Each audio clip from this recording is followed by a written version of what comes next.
Ustaz, bagaimana cara ikhlas yang benar-benar sesuai tuntunan Al-Quran? Ya, kita keluarkan surat Al-Ikhlas. Betul nggak? Cara ikhlas sesuai tuntunan Al-Quran, keluarkan surat Al-Ikhlas. Ya sudah. Apa itu ikhlas? Itu dulu cara ngajinya. Apa itu ikhlas? Apa itu ikhlas?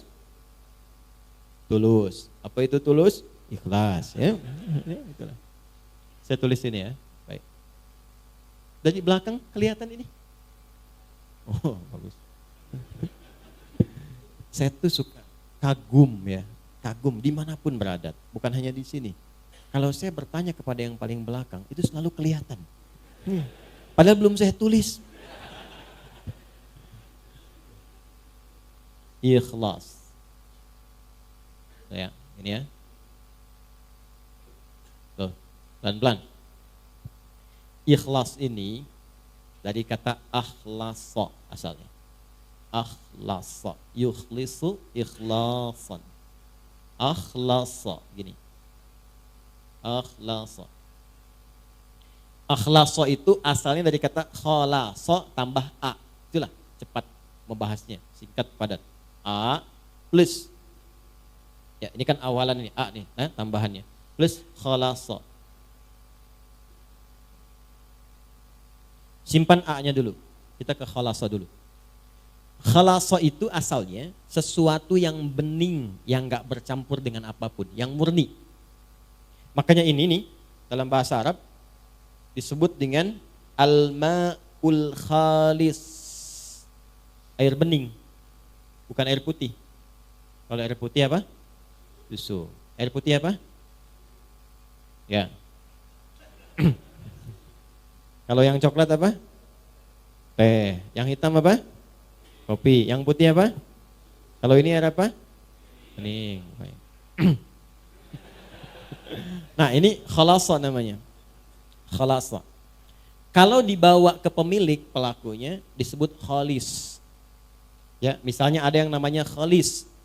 Maksudnya apa? Orang itu seringkali menyaring segala yang keluar dari dirinya sehingga selalu bening, bersih. Makanya kalau ada orang namanya khalis, kata-katanya nggak boleh kotor. Karena itu bukan bagian dari cermin kebeningan hatinya. Catat itu ya. Termasuk pandangannya jangan memandang yang kotor. Karena itu bukan dari cerminan namanya.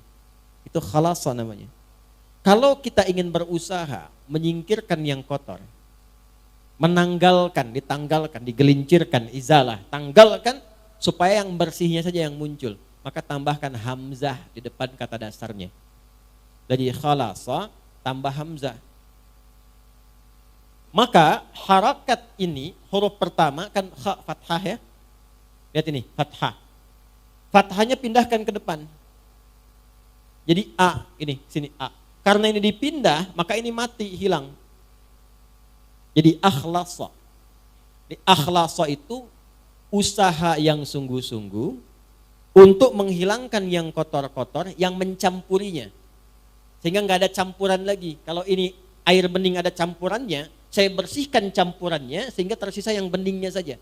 Maka prosesnya disebut dengan akhlasa. Sudah? Sifatnya, karakternya, sifat yang membebaskan diri sudah hilang dari campuran sehingga bening saja, itu karakternya, sifatnya disebut dengan ikhlas. Di ikhlas itu asalnya keadaan yang murni, bening, yang tidak bercampur dengan motivasi atau keadaan apapun di luar dengan tujuan pokok yang ingin diraih. Misal, tujuan kita beribadah kan karena Allah kan? Nyembah siapa? Allah, ya. Wa ma khalaqtul jinna wal insa illa liya'budun. Kata Allah, aku enggak ciptakan jin dan manusia kecuali untuk menyembah aku. Maka kalau kita menyembah, nyembah siapa? Allah. Tujuan kita pada siapa? Allah. Maka jangan pernah nanti ada penyerta-penyerta, motif-motif lain yang menyertai ibadah kita sehingga keluar dari fokus. Keluar dari tujuan asal. Karena tidak sedikit nanti ada orang yang ingin ibadahnya seharusnya dilihat Allah karena Allah. Ibadah yang dikerjakan karena ingin diperhatikan Allah sifatnya disebut ihsan namanya. An ta'budallaha ka'annaka tarahu fa illam takun tarahu fa innahu yarak. Hadis Muslim, hadis yang ke-8. Engkau berusaha menyembah Allah dan merasa diawasi sekalipun engkau tak mampu melihatnya. Itu ihsan namanya.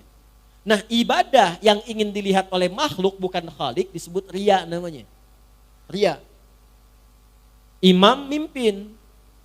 Bismillahirrahmanirrahim. Alhamdulillahi rabbil alamin. Maghrib. Bagus.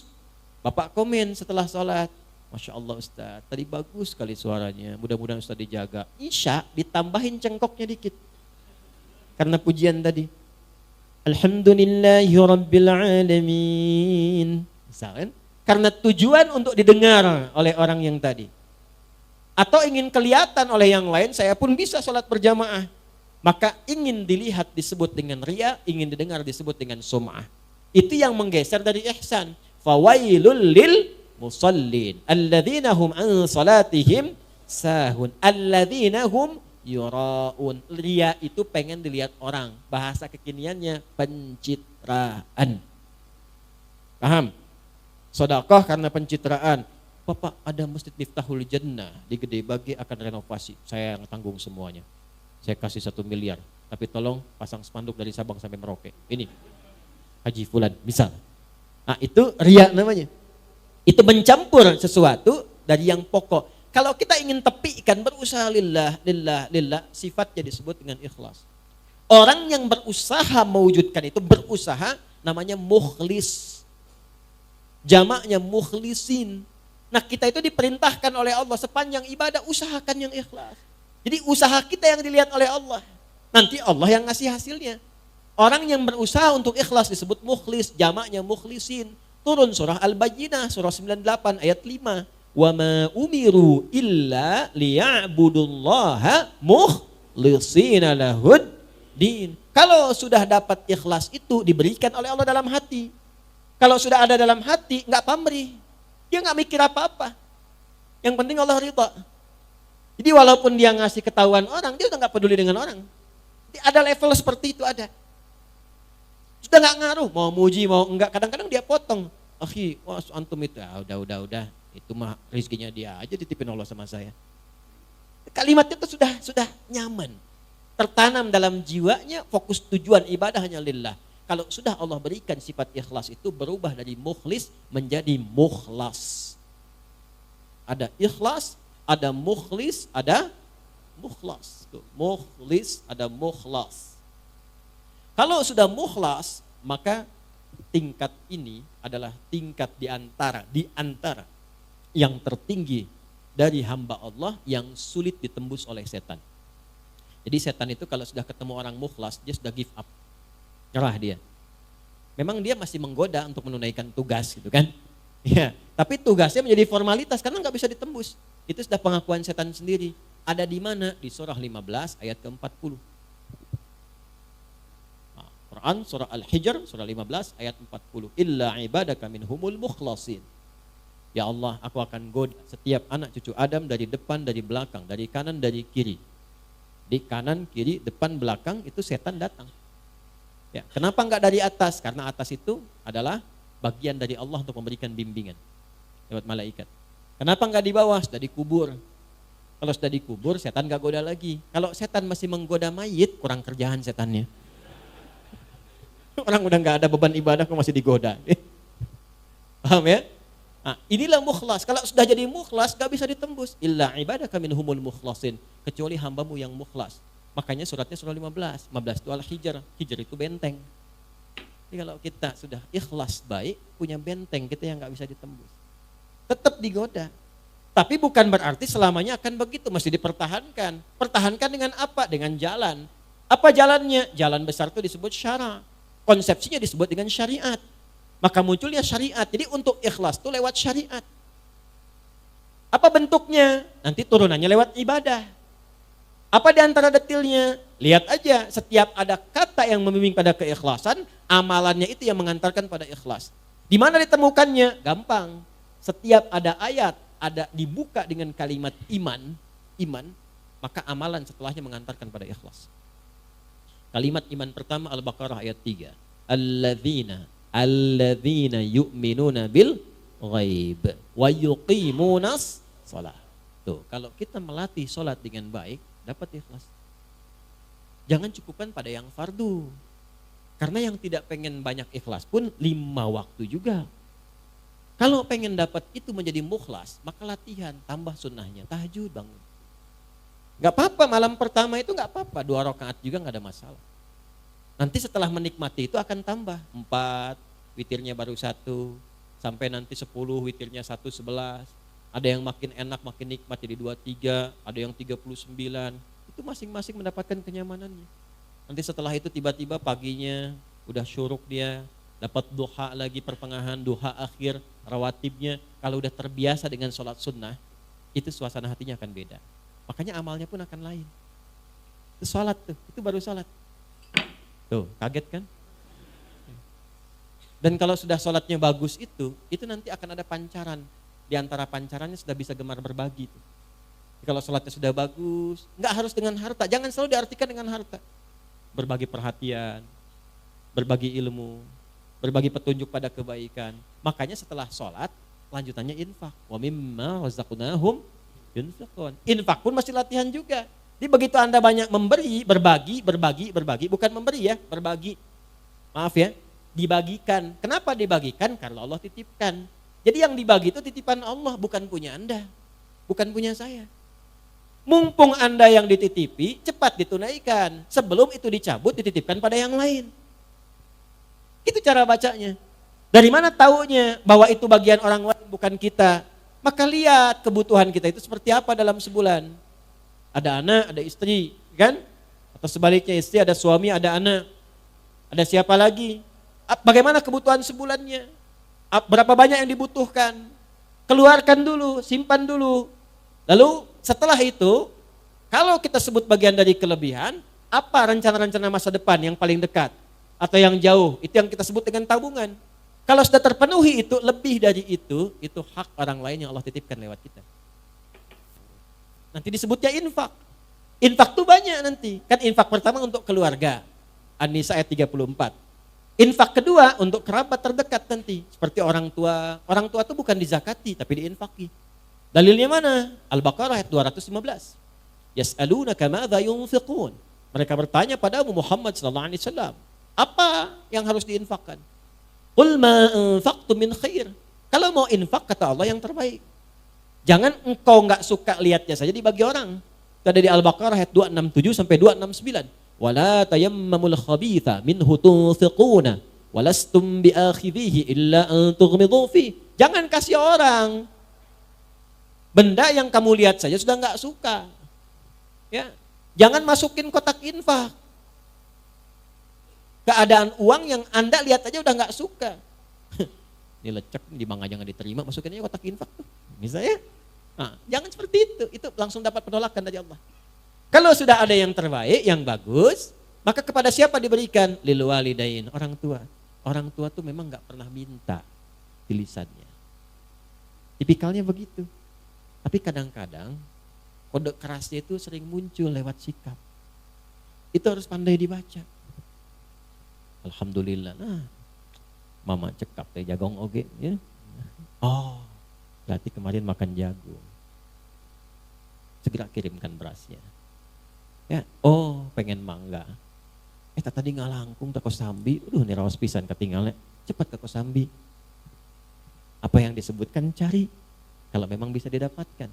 Kalau ada kelebihan harta yang Allah titipkan, orang tua 9 bulan lebih 10 hari dikandung, dirawat-rawat, diberikan ASI. Kalaupun Anda sukses kata Allah, jangan bangga dulu, bukan karena kerja keras Anda. Mungkin itu tangisan ibu Anda yang sering berdoa kepada Allah. Minta anaknya jangan seperti saya ya Allah. Begitu keluh keringat ayah Anda yang dulunya ke sawah, serabutan, minta sama Allah, ya Allah, tinggikan derajat anak saya.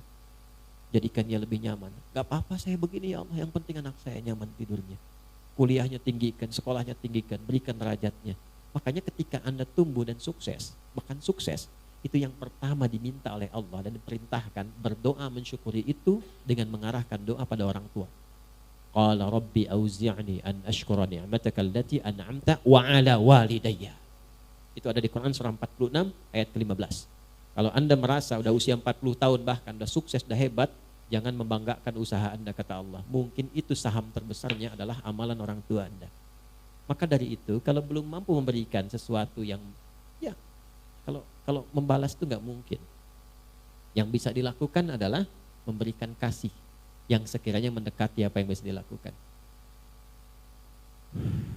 Ada seorang anak mengatakan pada orang tuanya setelah dia memberikan bakti luar biasa.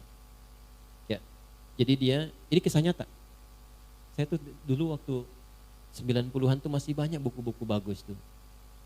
Sekarang tuh sudah nggak banyak maknanya gitu ya. Semua dicetak aja gitu. Ya, dulu tuh berkualitas buku-buku, banyak kisah-kisah orang soleh, 40 kisah orang-orang soleh, banyak sekali. Ada seorang ayah sakit, dirawat oleh anaknya, sampai luar biasa maksimal. Disuapin seperti diperlakukan ayahnya itu, seperti diperlakukan saat ia kecil. Ya, ke toilet, diantarkan, dibersihkan kotorannya, macam-macam lah. Sampai satu kali anaknya komen, "Alhamdulillah ayah, aku telah bisa membalas jasa-jasa ayah, perawatan seperti ayah telah merawat saya waktu kecil." Apa jawab ayahnya? Tidak, nak, belum sampai kamu pada level itu. Kenapa ya? Karena aku merawat kamu dulu supaya kamu hidup.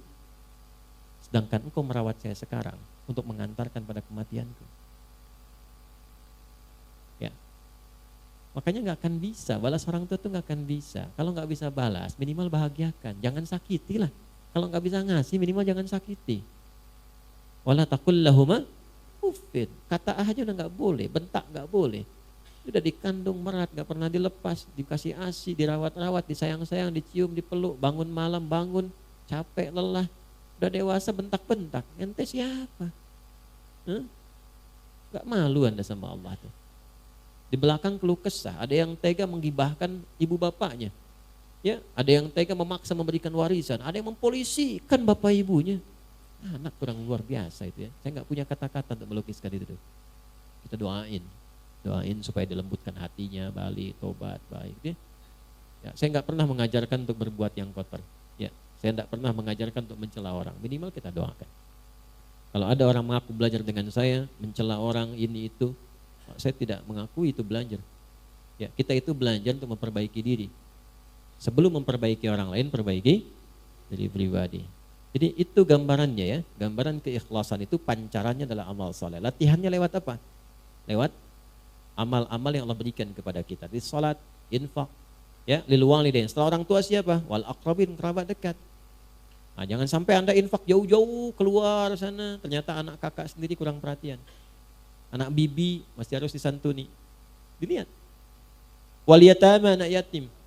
Wal masakin, orang miskin, wabnis sabil, orang yang kesulitan dalam perjalanan. Nah, perjalanan itu macam-macam. Ada yang di jalan, ada yang tafsirannya beasiswa yang keluar butuh bantuan dan sebagainya. Ya, ada yang SPP-nya belum bayar sehingga jalan sekolahnya terputus. Nah, itu maknawinya banyak sekali, perhatikan itu. Nah, nanti di luar itu ada lagi yang tinggi juga seperti fisabilillah, babnya banyak. Nah, yang pokok apa? Zakat. Itu kalau udah berlatih, coba latihan ya. Ada orang-orang yang kalau ba'da subuh tuh suka keluar tuh. Coba deh ikuti itu. Itu tuh Masya Allah. Ginilah, besok tuh Jumat. Gak usah banyak-banyak lah. Ya, 1.000, 2.000 atau 5.000, siapkan aja untuk infak. Tapi saya minta nih, Anda keluarkan dengan tangan Anda sendiri. Banyak di jalan tuh. Atau sekitaran Anda. Cari betul-betul kualifikasi orang yang memang memerlukan itu.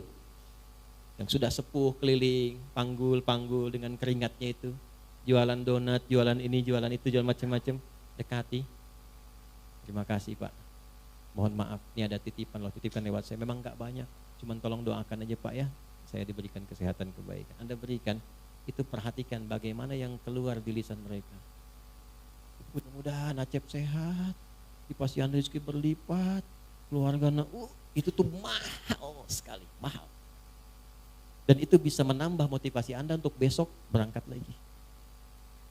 Coba sesekali deh mendapatkan doa dari orang-orang seperti itu mustajab sekali. Nah, mungkin usaha Anda sukses itu dari doa orang-orang seperti itu. Bukan karena hebatnya Anda, karena kan yang punya rezeki Allah. Bagaimana Allah bisa menggerakkan semua rezeki itu dekat dengan Anda? Jangan dikira mudah begitu saja. Kalau cuma begitu, Qarun lebih jagoan. Qarun tuh mengatakan, komen pertama Qarun yang di-dislike oleh semua generasi setelahnya, walaupun diviralkan. Apa dia katakan? Ini karena ilmu saya. Ya. Maka Allah nggak suka. Diadakanlah likuifasi, ditenggelamkan, dilumat ya dengan tanah sekalian, dengan semua harta-hartanya. Gitu. Jelas ya?